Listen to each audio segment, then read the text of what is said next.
Welcome to another episode of our true crime documentary series. Today, we delve into a story that is chillingly real, a tale that's become scarier than any horror movie. This episode is titled, "This Marriage Has Become Scarier Than a Horror Movie." Our story revolves around the life and tragic end of Marcos Matsunaga, one of Brazil's richest businessmen, who inherited a successful family business named Yoki, known for producing a variety of food products. Marcos was a man who was known for his unpleasant demeanor and arrogance, despite the fact that he was immensely successful financially. He had a difficult time forming relationships that were meaningful to him, a characteristic that would ultimately prove to be a significant factor in his downfall. Then, Marcos's second wife, Alice, makes her appearance. The woman had endured a difficult life and had resorted to working as an escort in order to finance her legal education. She was a woman who had overcome adversity, but who ended up being fatal for Marcos. After meeting him as one of her clients, she was able to tie the knot with him, becoming the heiress of the Yoki company. However, after a series of infidelities and marital problems, Marcos ended up meeting his demise.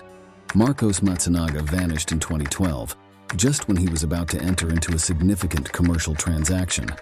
It was Alice who initially reported him missing, but as the investigation progressed, a horrifying reality became apparent.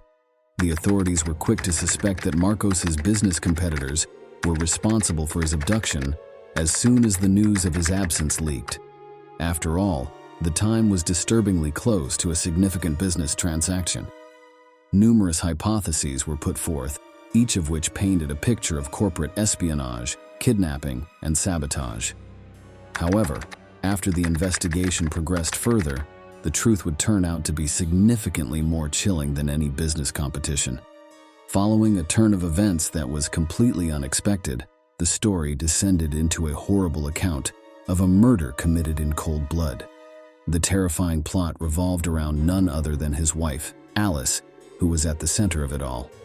The heinous attempt that Alice made to conceal the crime would serve as the basis for a dramatic drama that would take place in the courtroom.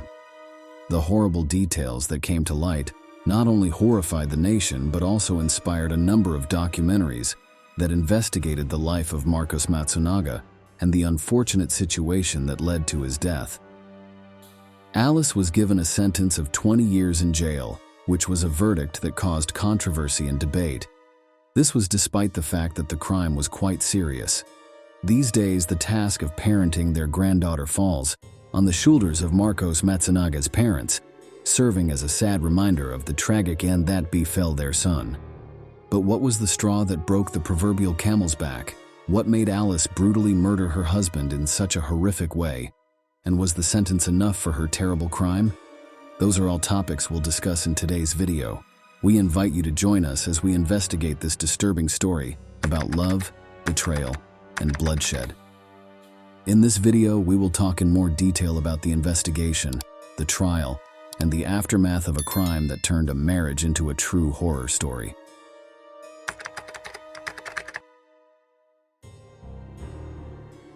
Okay, everyone, it's time to take a deep dive into the fascinating world of Marcos Matsunaga, a fascinating figure who was the head of Yoki, one of the most successful family businesses in Brazil.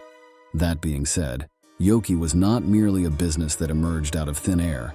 Not at all. Rather, it was Yoshizo Kitano, Marcos's grandpa, who was the one who initially started the business as a little flour milling firm. How about that? After starting at such a humble point, Yoki quickly grew to become one of the most successful family businesses in Brazil. And because of Marcos and the work of his whole family, the company had reached new heights. In fact, young Marcos was one of the richest men in all of Brazil at the time, a position that should have granted him all kinds of female attention. But here's where things get interesting. In light of the fact that Marcos inherited wealth and holds a prestigious position, it is reasonable to anticipate that he would be an easygoing and charismatic individual. But nothing could be farther from the truth. Behind the scenes, he was notorious for his erratic, arrogant, and authoritative demeanor due to his superiority complex. And when we delve into his private life, it is actually quite easy to understand why. From a young age, Marcos was confronted with a significant number of challenges. In comparison to the majority of his contemporaries, he was shorter, wore spectacles, and was overweight.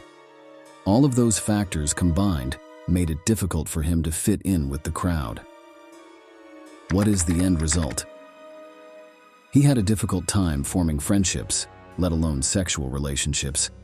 He struggled to relate to other people in a normal way, and women were nothing short of a frustrating mystery for him. In fact, through his young adulthood, he was mostly alone and lacked any kind of significant female company. Picture that.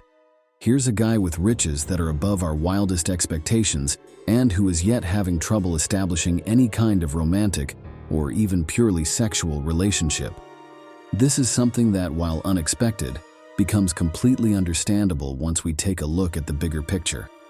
In our society, money and success don't always guarantee a happy ending, and this is one of those cases.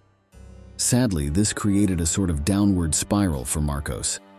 Due to this frustration, he frequently made use of the services of escorts, which probably led to his developing not-so-healthy views about women. He probably was seeking a short relief from the pain of loneliness and rejection, and he likely got it, although at the cost of his own dignity and respect for women in general. And of course, something completely unexpected ended up happening. He started enjoying the company of the escorts. Not only were they incredibly attractive, but they were also sociable, kind, and understanding. Things that had been sorely lacking in his life. One of them eventually became his second wife, Alice, the other protagonist of this story.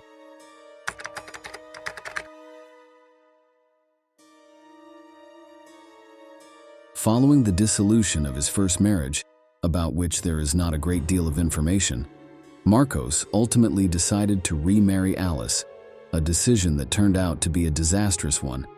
However, let's backtrack a bit and introduce her properly as well.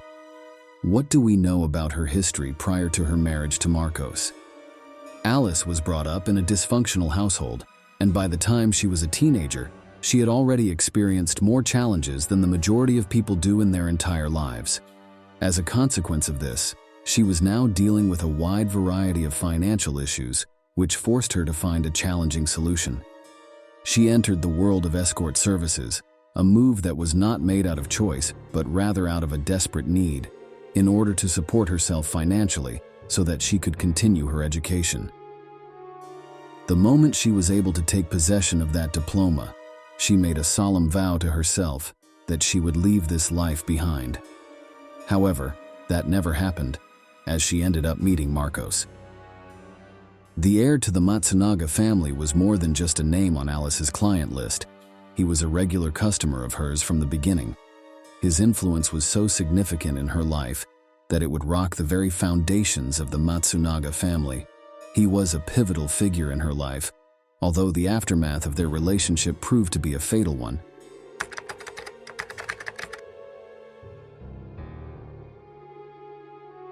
In spite of the fact that the relationship was initially based solely on an economic transaction, Marcos was a lonely individual. As a result of his frequent trips to Alice, he made the decision to propose to her, and the two of them eventually got married.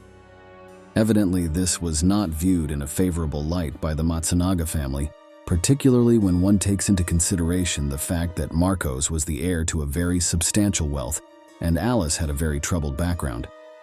However, on the surface, the pair appeared to have a few of the same interests and activities, which may have contributed to the fact that they got along so well. Point in case, they had a passion for expensive wines, hunting, and unusual firearms. In fact, their home featured a hidden area that was stocked with a wide variety of firearms. Nevertheless, in the end, this turn of events proved to be disastrous for Marcos. During the time that he was attempting to sell the family firm, he began to pay less attention to Alice as a result of his new commitments. As was later discovered in court, he also had a few adventures with other women outside of his marriage, something that Alice discovered after hiring the services of a private investigator.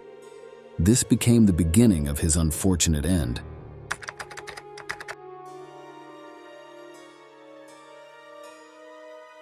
The day before he was scheduled to sign the transaction that would finally liberate him from the business that his family had lent to him, Marcos suddenly vanished.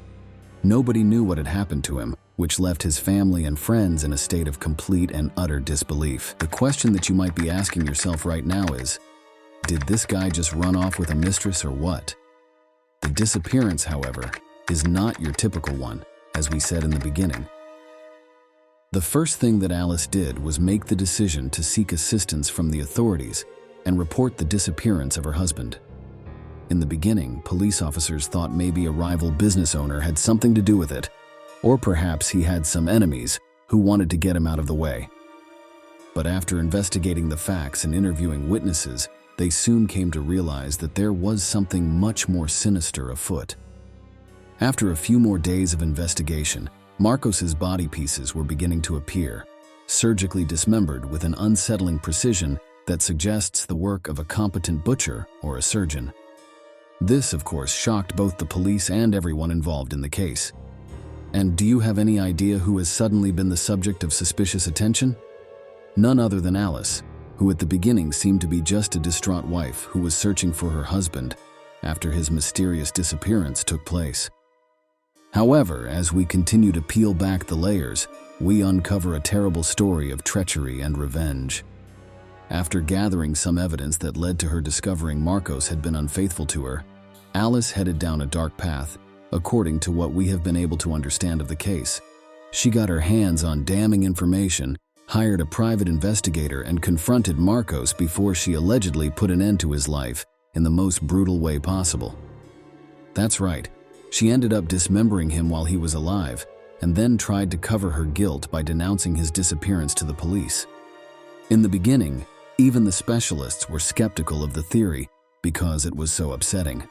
This was especially true when it was revealed that Marcos was probably still alive during the dismemberment.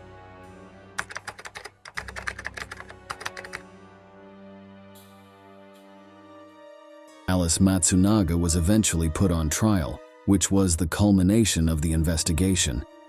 This incident was significant because it revealed the layers of a relationship that was characterized by control, desperation, and ultimately, a terrible ending.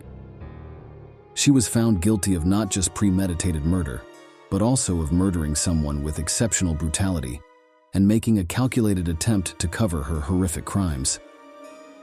The court's gavel came down, and the verdict was that Alice was convicted of all 3 charges.